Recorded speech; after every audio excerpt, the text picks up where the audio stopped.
আসসালামু আলাইকুম সম্মানিত ভিউয়ার্স, আশা করি সকলেই ভালো আছেন। আজকে আমি আপনাদেরকে মিশুক বা ভ্যান রিক্সা এগুলো গাড়ির মিনি কন্ট্রোলার বা কনভার্টার, অনেকে বলে থাকেন রেকটিফায়ার, মেরামত করে দেখাবো যে কিভাবে আমরা রেকটিফায়ারগুলো মেরামত করতে পারি। আর 2 টাকা 3 টাকা 5 টাকা 10 টাকা এরকম খরচ করলেই একটি রেকটিফায়ার ঠিক করা সম্ভব। চলুন তাহলে আমরা ভিডিওটা শুরু করি। কয়েকটা রেকটিফায়ার রয়েছে আমাদের কাছে, এজন্য ভাবলাম যে আপনাদের জন্য একটি ভিডিও তৈরি করি। সর্বপ্রথম আমরা আগে রেকটিফায়ারটা খুলে নেব।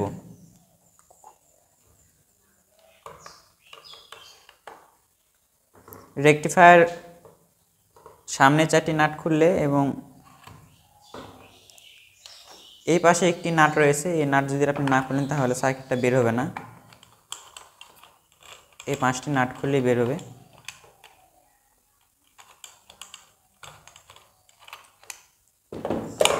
আমরা প্রথমে রেকটিফায়ারটা খুলে নিলাম সার্কিট থেকে, খাম থেকে। এখন আমরা দেখব যে আসলে রেকটিফায়ার সমস্যাটা কি।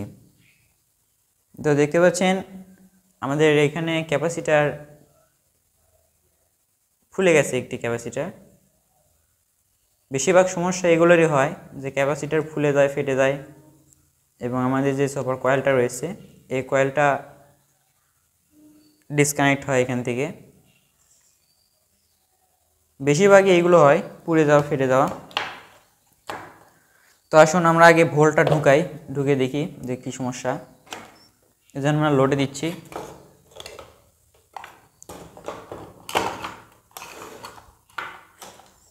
প্রথমে আমরা লোডে দিয়ে নেব। আপনারা পজিটিভ দিয়ে নেবেন এবং নেগেটিভে নেগেটিভ। কোনো রকমের ফায়ার নাই। যদি এবার যদি এই রেকটিফায়ারটা যদি ভালো হতো তাহলে ফায়ার থাকতো, এখানে কোনো রকম ফায়ার নেই। এখন আমরা দেখার চেষ্টা করি যে সমস্যা কি। এই জন্য আমরা মিটারকে ডিসি মোডে রাখলাম 200-তে, এবং আমরা আগে দেখব যে সোর্স লাইন ঠিক আছে কিনা, এটা চেক করে নিতে হবে অবশ্যই। তো এখানে আমাদের সোর্স লাইন ঠিক আছে, ঠিক দেখাচ্ছে ভোল্টেজ। ঘুরিয়ে নিচ্ছি রেকটিফায়ারটা, আমরা নেগেটিভটা এখানে রেখে দিচ্ছি। এবার আমরা দেখব যে পজিটিভের গোড়ায় ভোল্টেজ আছে কিনা। তো দেখতে পাচ্ছেন পজিটিভের গোড়ায় কোনো রকমের ভোল্টেজ নাই। আগে আমাদের লাইনটা ঠিক করতে হবে। পজিটিভের গোড়ায় কোনো রকমের ভোল্টেজ নাই, এখানে 48 নাই, অথচ এখানে আছে। তাহলে মাঝখানে হয়তো ফিউজ আমাদের নষ্ট হতে পারে, এখানে আমাদের ঠিক করতে হবে। তো চলুন আগে আমরা এইটুকু আগে ঠিক করি, তারপর আমরা পরবর্তীতে দেখব কোথায় সমস্যা। প্রথমে আমাদের ক্যাপাসিটার যেটা রয়েছে 25 ভোল্ট 1000 EF, এই ক্যাপাসিটারটা পরিবর্তন করব। যদি আপনাদের কাছে এই একই সেম ক্যাপাসিটার না থাকে তো আপনারা অন্য ক্যাপাসিটারও দিতে পারেন, যেমন 25 ভোল্ট 470 EF যেগুলো কন্ট্রোলারে থাকে সেগুলো ব্যবহার করতে পারেন। তো আমাদের কাছে রয়েছে, আমরা দিচ্ছি ওটাই।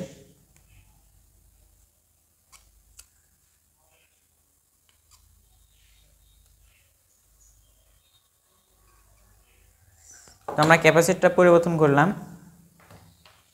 এটা হচ্ছে আমাদের পুরাতন ক্যাপাসিটারটা ফেলে দিলাম। এরপর আমরা দেখব যে এখানে ফিউজ আছে কিনা সেটা দেখে নেব। তো এখানে ফিউজই নাই, এটা একটা সমস্যা। আমরা ডাইরেক্ট করে দেখতেছি, ডাইরেক্ট করে এখানে আমরা এখন ভোল্টেজ ঢুকাবো। এখানে আমরা ডাইরেক্ট দিচ্ছি,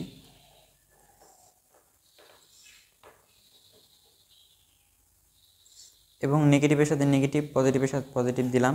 তবু এখানে কোনো ফায়ার হলো না, তার মানে এখন পর্যন্ত হয়তো সমস্যা রয়েই গেছে, কারণ এটা ঠিক হওয়া মাত্রই ফায়ার দিবে, কারণ ক্যাপাসিটারে ভোল্টেজটা ধরে রাখবে। তো এখানে এরকম এখনও কোনো ভোল্টেজ নাই। তো আমরা দেখি এখানে ভোল্টেজ ঠিক দেখাচ্ছে 58 ভোল্টেজ, তবে এই জায়গাটায় একটু মিস হয়েছে। ঝালাইটা উঠে গেছে। এখানে যে তামার চিকন করে ফিউজিং করা থাকে, তো এটা পুড়ে গেছে। এখানে ডিসকানেক্ট আছে। এই পর্যন্ত আমাদের দেখেন মিটারে দেখেন 58 ভোল্টেজ রয়েছে। তবে আমরা যখন এই একই লাইনে ক্যাপাসিটর গড়ায় যাচ্ছি তখন এখানে কোনো ভোল্টেজ নাই, এখানে 0 দেখাচ্ছে। তার মানে এখানে সমস্যা রয়েছে। তো চলুন আমরা এখানেও সমস্যাটা সমাধান করি।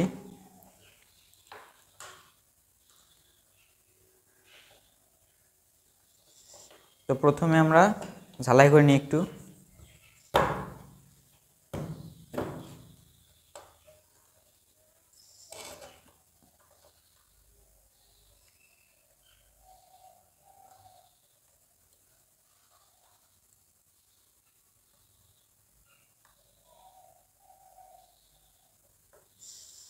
তো আমরা একটা ঝালাই দিলাম, এরপর দেখি আবার লাইনে দিব। তো দেখতে পাচ্ছেন এবার ফায়ার করছে, তার মানে ভোল্টেজটা ঢুকেছে ভিতরে। তো আমরা নেগেটিভ রাখছি। এরপর আমরা এখানে দেখব ডাইরেক্ট। তো দেখতে পাচ্ছেন আমাদের এখানে এখন 13.9 ভোল্ট দেখাচ্ছে, দেখা যায় এখানে 13.9 ভোল্ট দেখাচ্ছে। এখন আমাদের মিনি কন্ট্রোলারটা আলহামদুলিল্লাহ ওকে হয়েছে, ঠিক হয়েছে। তো এখন আমরা একটা লোড চালাবো, এখানে লোড চালিয়ে দেখব, টেস্ট করব।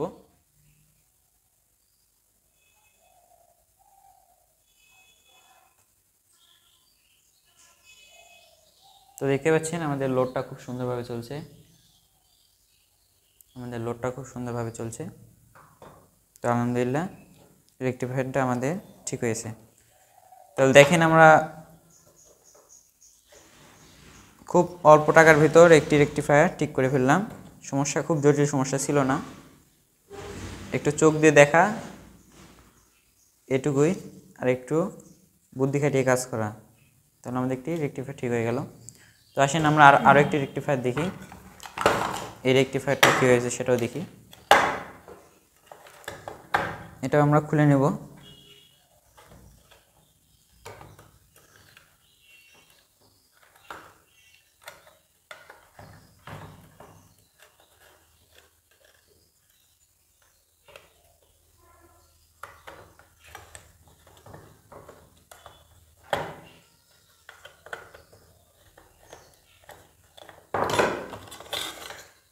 তো এবার আমরা আরেকটি কনভার্টার নিচ্ছি, এই কনভার্টার দেখি কি হয়েছে।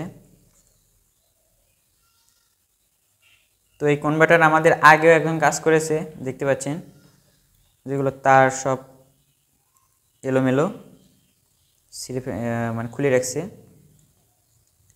আর সার্কিটটায় আরও অনেক আগেও কাজ করা হয়েছে, এখানে আরও কাজ করা হয়েছে, তবে ঠিক করতে পারেনি। এখানে লাইন মিসিং হয়েছিল, এখানেও ঝালাই করেছে। তো দেখি আমাদের মতো করে চেষ্টা করি। তো সর্বপ্রথম আমরা জানি যে এখানে আমাদের দুই ধরনের আইসি থাকে, ভোল্টেজ রেগুলেটর আইসি। একটা থাকে 20-100, এটা আপনার প্রায় সবগুলোতেই পাবেন আপনি 20-100।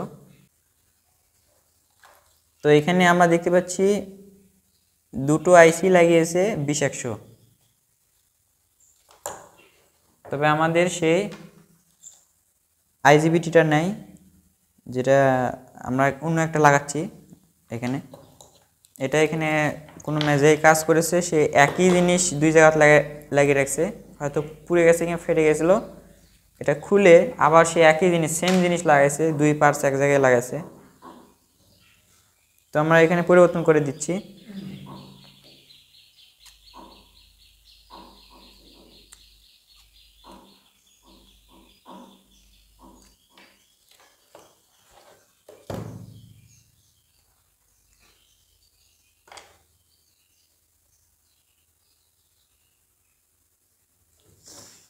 তো দেখেন আমরা এখন একটি আইজিবিটি লাগাইলাম এখানে, যেটার মডেল নাম্বার হচ্ছে 7575N।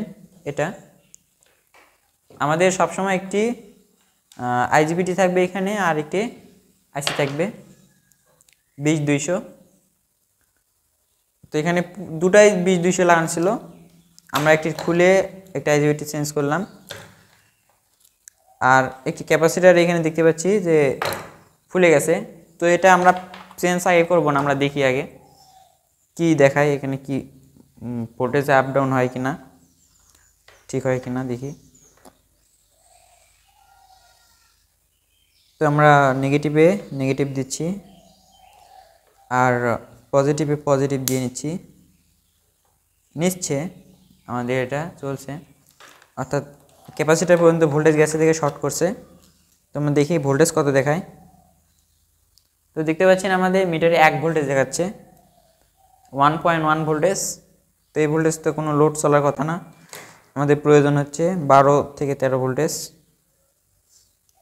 তো কাজ হবে না এটাই। চলেন আমরা ক্যাপাসিটারটা পরিবর্তন করি। এখন আমাদের ক্যাপাসিটার যেটা রয়েছে, এইখানেও যে ক্যাপাসিটার নষ্ট হয়েছে সেটাও একই মডেল, 25 ভোল্ট 1000 ইএফ। তো আমাদের কাছে 25 ভোল্ট 1000 ইএফ এরকম ক্যাপাসিটার দেখতে, 25 ভোল্ট 1000 ইএফ কিন্তু আছে নাকি। তো আমরা একটা সার্কিট থেকে খুলে নিচ্ছি। এখন আমরা এই সার্কিটে এই ক্যাপাসিটরটা লাগাবো।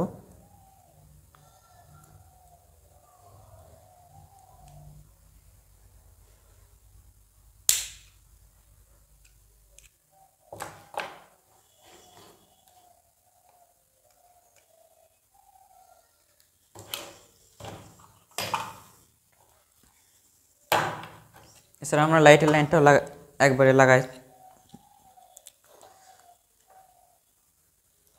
আমরা নেগেটিভ দিয়ে নেব।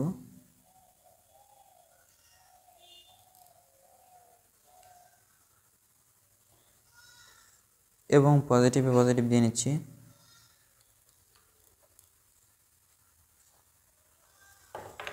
এখন আমরা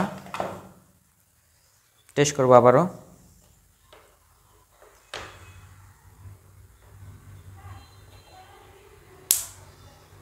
তো আমাদের দেখতে পাচ্ছেন লাইটেও আলো এসে গেছে। তো এখন আমরা মিটার দিয়ে পরিমাপ করে দেখব যে কত ভোল্টেজ রয়েছে।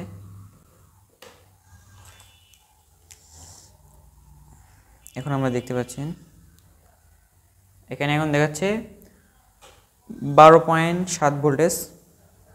তো এটা কন্ট্রোলারটা ঠিক হয়ে গেছে। মানে আমাদের 1 নম্বর এখানে দুটো সমস্যা ছিল। 1 নম্বর একই মডেলের দুটি আইসি ব্যবহার করা হয়েছিল, আমরা খুলে আইসিটা পরিবর্তন করে দিয়েছি, সঠিক আইসিটা এখানে লাগাইছি। আর আরেকটা সমস্যা ছিল, আমাদের ক্যাপাসিটারটা ফুলে গেছিলো। এখানেও যে ক্যাপাসিটারটা ছিল 25 ভোল্ট 1000 ইএফ, এই ক্যাপাসিটারটা ফুলে গেছিলো। তো ফুলে শর্ট হয়ে গেছিলো, আমরা এটাও চেঞ্জ করে দিয়েছি। তো দুটো চেঞ্জ করার পর আলহামদুলিল্লাহ আমাদের এই কনভার্টারটা ঠিক হয়ে গেছে। এখন আমরা একটা লোড চালাবো, লোড চালিয়ে টেস্ট করব। তো দেখতে পাচ্ছেন এখন আমরা একটা লোড চালাচ্ছি। তো লোড আলহামদুলিল্লাহ খুব সুন্দরভাবে চলছে। আপনারা যারা মোটর, কন্ট্রোলার, চার্জার, গাড়ি ওয়ারিং ইত্যাদি বিষয়ে কাজ শিখতে চাচ্ছেন, তারা আমাদের অটোটেক ট্রেনিং সেন্টারে এসে কাজ শিখতে পারেন। আমাদের অটোটেক ট্রেনিং সেন্টারের ঠিকানা হচ্ছে নন্দীগ্রাম উপজেলা, বগুড়া জেলা। আমরা দীর্ঘদিন ধরে মোটর, কন্ট্রোলার, চার্জার, গাড়ি ওয়ারিং এগুলো বিষয়ে প্রশিক্ষণ দিয়ে আসছি। সুতরাং আপনারা যারা বিশ্বস্ত প্রতিষ্ঠান খুঁজতেছেন কাজ শেখার জন্য, তাদের জন্যে বিশ্বস্ত প্রতিষ্ঠান হতে পারে আমাদের অটোটেক ট্রেনিং সেন্টার।